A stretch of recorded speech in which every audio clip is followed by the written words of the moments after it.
Good evening, and welcome back to Story Sleep, an archive of bedtime stories. My name is Jason, and it's a pleasure to have your company here again tonight. For this evening, we'll accompany a little girl through her mischievous adventures on an autumn day. Before we start our little story, let's make sure that we are comfortable and cozy in our beds, our minds free of any stress.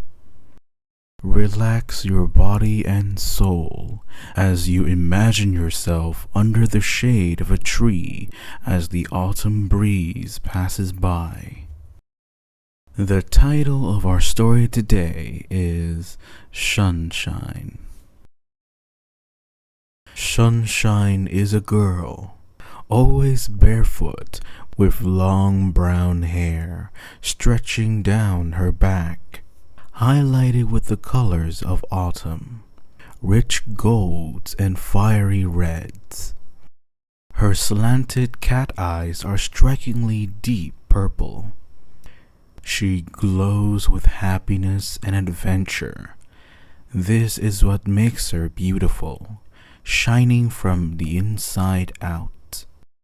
It's late afternoon in the Australian bush. Sunshine swings her basket as she skips past the familiar gum trees, which are covered in long green strands of leaves, softly flowing in the wind like hair. Gentle dusk light is filtering through the trees and lighting up the grass like a fluorescent carpet. Sunshine promised her best friends they would have a feast of all their favorite foods at sunset. Sunshine bounces and skips through the bush and greets nature as it's beginning to wind down. Good afternoon to the magpies who are starting to sing. Good day to the grumbling wombat beginning to wake up. And hello to Mr. Moon beginning to peek through the crisp blue sky. Sunshine arrives at her favorite clearing just as the sun is beginning to set and unpacks her food onto a big, cracked tree stump. A blueberry pie, carrots, and pine nut noodles, sweet rhubarb brownies, pumpkin rice with fluffy cream, and strawberry, orange, and mint juice. Sunshine sits down, cross-legged, and patiently waits, feeling the sunset gently warming her skin. One by one her friends arrive. Ruby the rabbit, Honey the platypus, Atlas the possum, Bouncy the baby kangaroo, and Electric the echidna. Sunshine greets her friends with a friendly "Good morning." Being nocturnal animals, Sunshine's friends have just awoken after happily sleeping all day. They all gather around the tree stump and fill their tummies with the goodness of food, the rainbow of tastes pulling them into a blissful half-sleep. They fall back onto the soft, long grass and watch the fluffy clouds float past above them. Sunshine sees a dragon breathing fire and a handsome man with a kind smile. Ruby sees a bunch of big, crunchy carrots. Honey sees lots of silvery fish swimming. Atlas sees a baby possum just like her. Bouncy sees a giant kangaroo fighting evil. And Electric sees an echidna, but instead of spikes, she is covered in fluffy cloud. The sky starts to turn pink, making the clouds look like cotton candy. then turning a soft violet. Her friend starts to hop, scuttle, and waddle home with full bellies and smiles on their little faces. Sunshine feels an immense happiness wash over her, sending her into a deep slumber. Sunshine opens her eyes and sees that the sun has gone and Mr. Moon is up, shining brightly like a giant glowing cream pie. Her surroundings have changed. Everything is tinted a periwinkle blue, and there are dark shadows swaying around her. The soft light from the moon and stars gently bathe her skin in light. She hears crickets chirping and the flutter of birds who are finding their way to bed. The smell of jasmine and honeysuckle hangs softly in the air, pulling Sunshine out of her sleep. She slowly rises, stretching like a long, lanky cat, and packs up her basket. There are glowing white flowers covering the clearing. They look like small ladies dancing in the breeze. Gracefully fluttering in the air are butterflies as big as her hands, with wings patterned with gold, orange, and fuchsia glowing brightly. Sunshine is grateful for this extra light, which will help her find her way home. She exits the clearing and starts to walk through the dreamlike bush. It is very quiet. She can hear the wind rustling through the leaves and the soft sounds of the nighttime animals. Amongst the branches are lots of beady gold eyes watching her. Sunshine knows they belong to the very kind owls and cheeky fruit bats. After some time walking, Sunshine suddenly realizes she isn't sure which way her home is. She starts to head back the way she came, so she can go back to the clearing and retrace her steps.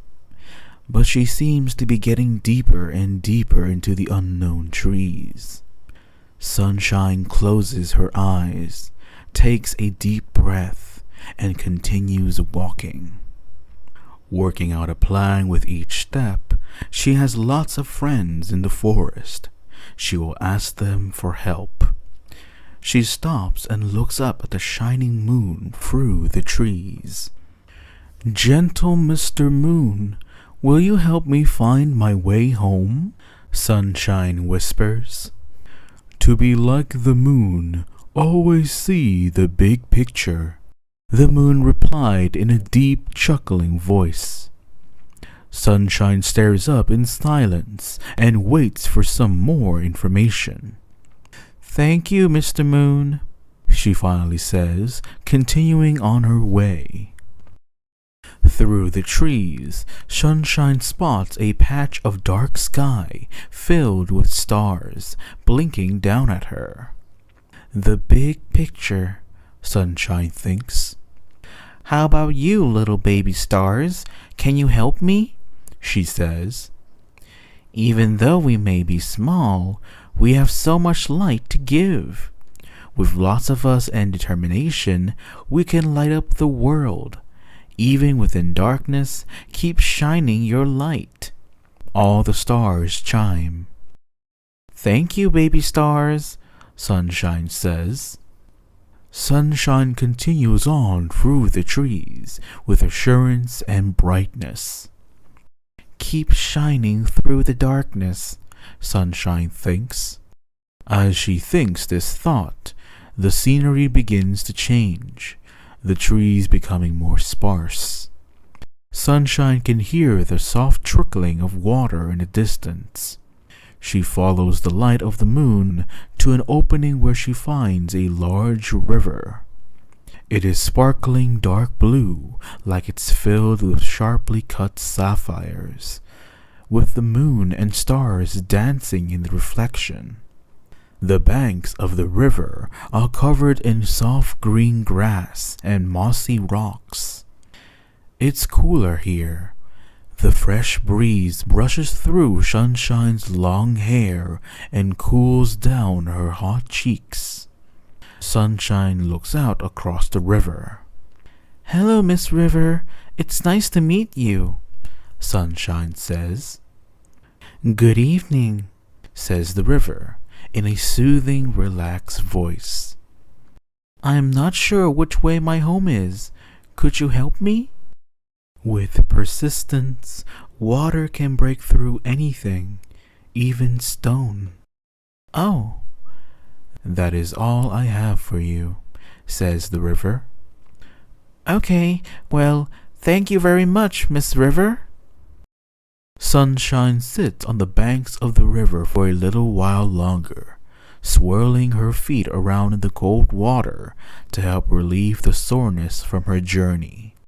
She gets up and continues walking along the riverbank. "If I keep trying, I can do anything," Sunshine says to herself. She has now entered back into the bush, further upstream. She stops to listen. She can hear the familiar humming whisper of Grandmother Tree in the distance. Sunshine follows the whisper song through the trees until she reaches the giant gray gum tree. There are clusters of branches with long grayish-green strands of leaves hanging down around the tree like a curtain. Sunshine gently moves through the leaves to find Granny's silver tree trunk, which is covered in a maze of deep lines and thick green moss. Sunshine has been coming here since she was very little, finding comfort in the worn, wrinkly bark and the fresh eucalyptus smell of her leaves. Sometimes she would fall asleep cradled in her thick branches after playing with the rainbow beetles, laughing along with the kookaburras and talking to the possums that live among her. Grandmother Tree is so big, Sunshine knows she couldn't fit her arms across her in a hug, but she tries anyway, lying flat against her and embracing the tree like a long-lost family member. If Sunshine had a real family, Granny would be it. "Oh, hello, little one. How lovely to see you," Grandmother Tree says in a warm, crackly voice. "I'm afraid I'm lost, Granny. Will you help me?" says Sunshine, her face pressed against the cool bark. "My child, learn to be strong and hold yourself tall like me. Always be connected to the ground, but freely moving in the breeze." Sunshine takes this wisdom into her heart like a missing piece of a jigsaw puzzle. She thanks Grandmother Tree and continues on. The dark is closing around the forest like a blanket. Sunshine is determined to get back. She takes a big breath, straightens her spine, and holds her head up. If she has found Grandmother Tree, then she mustn't be too far from home. Sunshine is learning to trust her instincts, so she exits the clearing the way her body pulls her, towards a familiar tree and into the dark forest once again. "I am tall just like a tree," Sunshine thinks, stretching up on her tippy toes as she walks. She is starting to feel a lot more confident in the way she is traveling, imagining that her warm, tiny cottage is not too far from here. She built it herself with some help from her forest friends, out of wood, mud, and leaves. They painted the front door a bright turquoise color and the window frames a lemon yellow. Out the back is a small veggie patch filled with giant tomatoes, zucchinis, eggplant, and pumpkins. In this meadow where her home is, lives Sunshine's cow, Barnabella, and her little calf, Patch. Barnabella is big, soft, and brown, with sparkling blue eyes, while Patch is small with long legs and matching to his mother. Barnabella helps to keep the grass short in the meadow and keeps Sunshine company. Every morning, Sunshine collects Barnabella's extra milk, which she drinks down while it is still warm, and then churns it into butter and makes big wheels of cheese. Sunshine's mouth is watering at the thought of all that food. She didn't realize how long it had been since she ate. As she's walking, Sunshine spots a sleepy koala perched in the nook of a gum tree, slowly munching on some leaves. She walks to the tree, climbs up with her picnic basket, and sits on a branch next to the koala, her legs dangling down. Sunshine opens the basket on her lap and snacks on the leftover food from the picnic. "I think I'm nearly home, Mr. Koala," she says. The koala slowly blinks up at Sunshine. "Remember that it is always okay to take things slow, just like me," he says in a slow, sleepy voice. "Thank you very much," said Sunshine. Sunshine finishes her snacks and carefully climbs back down the gum tree and continues walking through the dark bush. Finally, Sunshine starts to recognize where she is and knows her beautiful home is not far away at all. She starts to walk faster in order to quickly break through the familiar meadow. She runs through the trees and sees the shining sun peeking over the hill above her cottage. Sunshine sees Barnabella and Patch asleep further down in the meadow, and her beautiful home perched on the hill above them. Sunshine says hello to the sun, which is lifting its frosty blanket to reveal a crisp, light blue sky. Hello to her cottage, her flowers, her meadow, and the beautiful trees. As Sunshine slowly walks through the long grass, she silently thanks all her friends for helping her make her way home. Sunshine enters her cottage, lights a fire, toasts some marshmallows, curls up on her cloud of pillow, and falls asleep with leaves in her hair and sunshine in her heart. The end.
you.